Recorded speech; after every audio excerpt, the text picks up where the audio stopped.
All right, folks, let's talk a little bit about cryptocurrency this weekend. We got Bitcoin pretty much still in that range between 19,700, 19,600, and 20,000. Saw a little bit of pumps on some altcoins. Cardano is up to 48, 49 cents. Now it's back down to 46. XRP is pumping. I forget why. It doesn't matter. It's a shitcoin. It's going right back down to 30 cents. So we're pretty much still in that range. Nothing too crazy happening.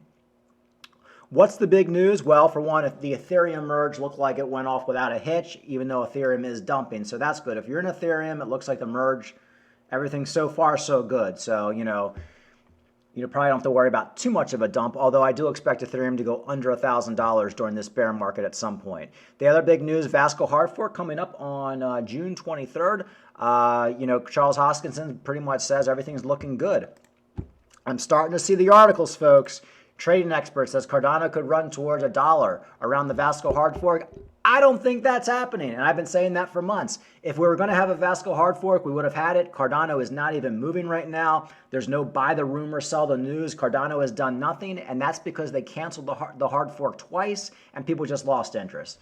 So if Cardano pumps up to $1, it's because Bitcoin pumped up to like 23,000. That's the only way Cardano's gone up to $1. I'm just not seeing it. I could be wrong. I hold plenty of Cardano. I hope it happens. Another thing I want to warn people about is if this Vasil hard fork gets delayed, or it turns out that there's a lot of bugs in this Vasil hard fork, you're going to see Cardano dump very, very hard.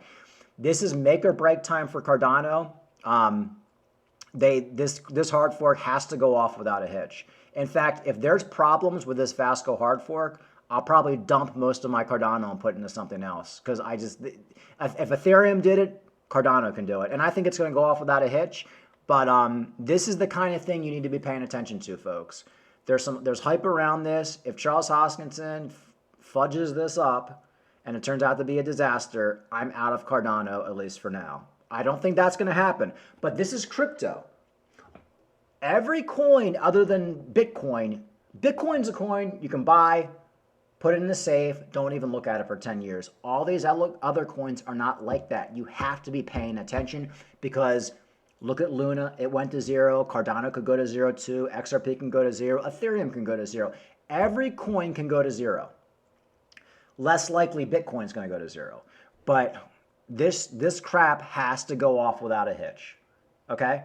So if you're trading Cardano or you just have a stack, maybe set some stop losses. I have a stop loss set on my KuCoin account for Cardano. I have a long-term bag of Cardano. I don't plan on selling, but I'm not opposed to selling it if this whole Vasil hard fork turns out to be a giant shit show. I'm not stupid.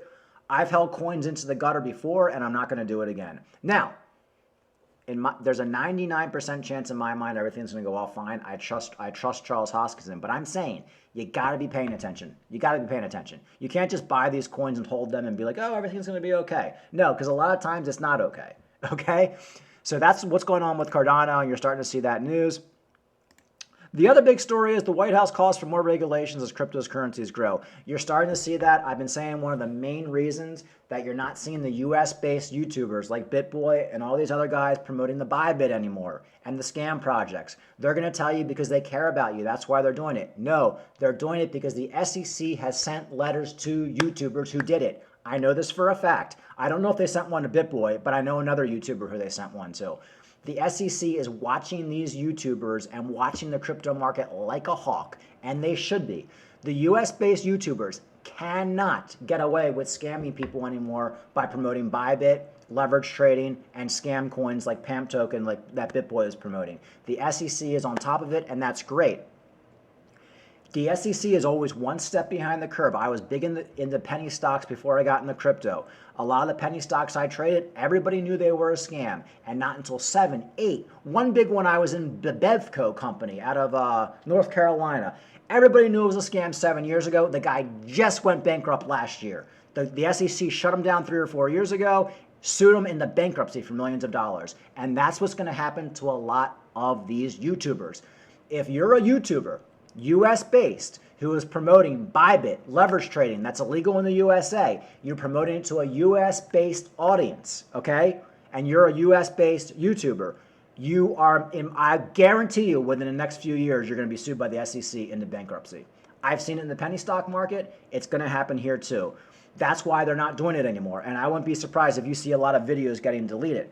But beyond the YouTubers, the White House and the U.S. government has to start regulating cryptocurrencies. We can't have situations like Luna where coins go to zero, where there's so many scammers involved. There needs to be regulation. It has to happen, and now it has to happen. Whether you're a Democrat or Republican, it has to happen, because everybody who's been in cryptocurrency, including myself, for more than 4 or 5 years has been scammed. I've been scammed where I had my wallet hacked. Everybody I know has fallen for some sort of phishing scam or hack scam or bought the wrong coin or a YouTuber got them into some scam. So this shit has to stop now.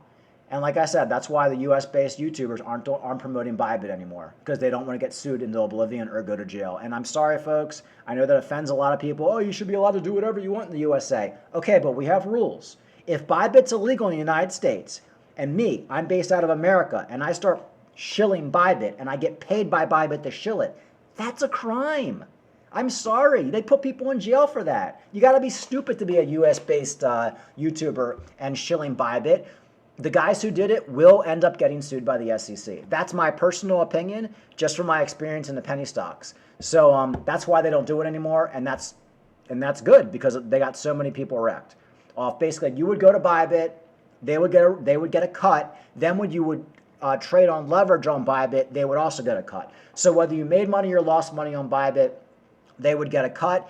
And word around the campfire is if you lost money on Bybit, they would give the YouTuber a bigger cut.